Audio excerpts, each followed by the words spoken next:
The business world is changing, and it's changing fast. So what we're going to do today is lay out a simple, actionable roadmap for entrepreneurs looking ahead to 2026. We'll break down the biggest shifts you absolutely need to get a handle on, so you can do more than just keep your head above water, but actually crush it. All right, let's just jump right in. And I want you to really think about this. Is your business actually ready for what's just around the corner? Because let's be real, the playbook that got you here, it's probably not going to get you there. Sticking to the old ways right now, it's kind of like showing up to a Formula One race with a horse and buggy. It just won't work. The speed of change we're seeing in technology, in what customers want, and even in how we work, it's just mind-blowing. Being able to adapt on the fly isn't some nice-to-have skill anymore. Nope. It's the absolute price of admission. Okay, so first things first, let's look outside the four walls of your business. How are you actually going to reach and, sell to the customer of tomorrow? Well, it all starts with a pretty massive shakeup in the world of marketing. And here's the first big one. That whole complicated, kind of creepy world of third-party cookies tracking you all over the internet? Yeah, that's going away. The future is actually way simpler and honestly more direct. It's all about building real relationships on channels you actually own. Think email lists, SMS, and talking to people based on what they're interested in right now, in that moment. And then there's social media. Wow, it's not one big party anymore. It's more like 100 different smaller parties happening at once. Your customers are scattered, so you can't just post on one platform and call it a day. You've got to be smart. You have to diversify. Sure, you need to figure out TikTok, but you also have to be aware of the drama that comes with it. And maybe you need to check out smaller, more focused platforms, like how Threads is becoming a real thing for B2B. But here's the most important part. The algorithms have gotten smarter. They're rewarding real, authentic conversations, not just shouting, "Buy my stuff." Speaking of real conversations, let's talk about live video. This isn't just some cute little marketing trick anymore. No way. Looking ahead, this is becoming a main stage sales channel. It's basically your new storefront, but it's virtual. You can chat with people, show them how your product works, and sell it to them right then and there. But okay, how do you actually win at this? It's not as simple as just hitting go live. It really comes down to these four things. First, you need a host who is genuine. Someone who actually loves and understands what they're talking about. Second, just the basics, right? Decent lighting, clear sound, don't make it hard for people to watch. Third, you have to be interacting constantly. Answer questions, call people out by name. And last, give them a reason to buy now. A special offer, a limited time deal, something they can only get while you're live. And it's not just live video. You got to keep your eyes on a few other things too. Audio, for one, is having a massive comeback. Podcasts, social audio, all of it. Then you've got interactive stuff like quizzes or product configurators, anything that gets the customer to do something. And then there's augmented reality. And I'm not talking about silly games. I mean practical AR, like letting someone use their phone to see exactly how that new couch would look in their living room. That's a game changer for closing a sale. All right, let's pivot. We've talked a lot about reaching the customer, which is great. But now we need to look inward. How do you actually build a business that's capable of delivering on all these new promises? What does the inside of your company need to look like? And of course, we have to talk about the elephant in the room, AI. It's the question I hear everywhere. With all these new tools popping up every single day, everyone's a little nervous, right? What does this mean for our jobs? But here's the thing. The reality, especially for small and medium-sized businesses, is not replacement. It's augmentation. It's about giving your team superpowers. Think of AI as the ultimate assistant that takes over all the boring, repetitive stuff. This frees up your people to do what they do best, the creative thinking, the strategic planning, the stuff that truly requires a human touch.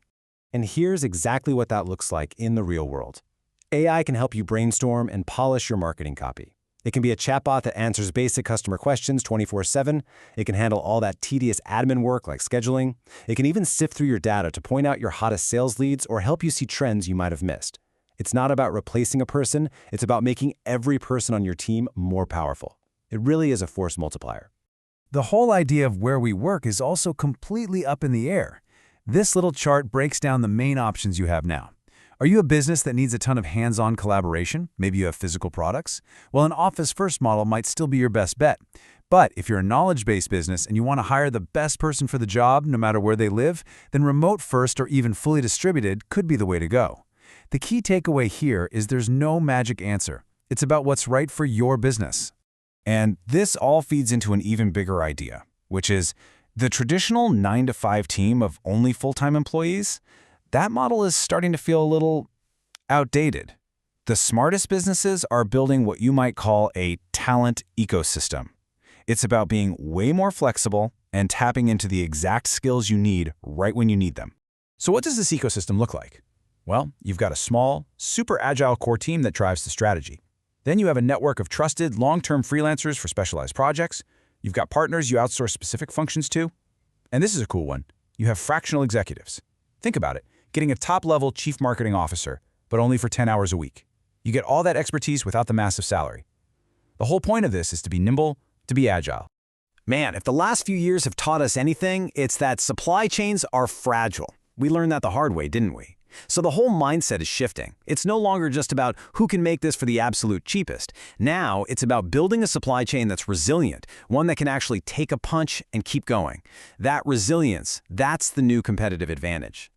So here's a simple 3-step way to think about it. Step 1, figure out where you're vulnerable. What's the one supplier or one component that if it goes down, your whole business stops?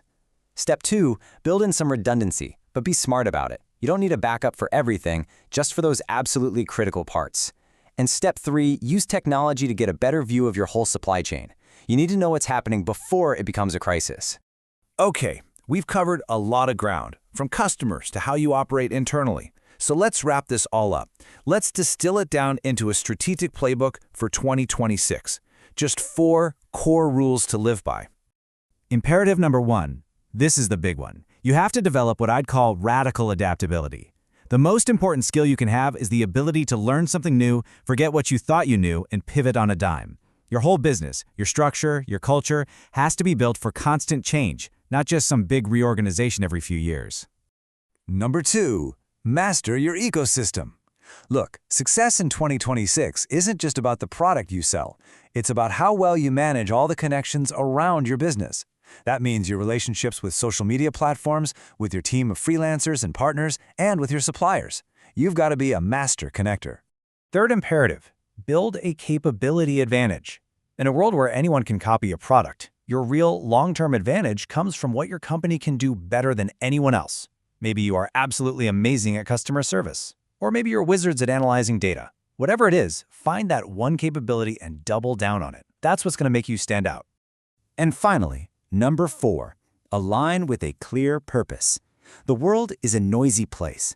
Having a clear why, a real purpose behind what you do, acts like a powerful magnet. It doesn't just pull in customers who believe what you believe. It also attracts the best talent, people who want to work on something that actually matters. Your purpose, that's your North Star through all of this. So there you have it. The roadmap is laid out, the key trends are clear. Yeah, a lot is changing, and that can feel intimidating. But with all this change comes incredible opportunity. The future is definitely arriving. The only question left is, what are you going to build?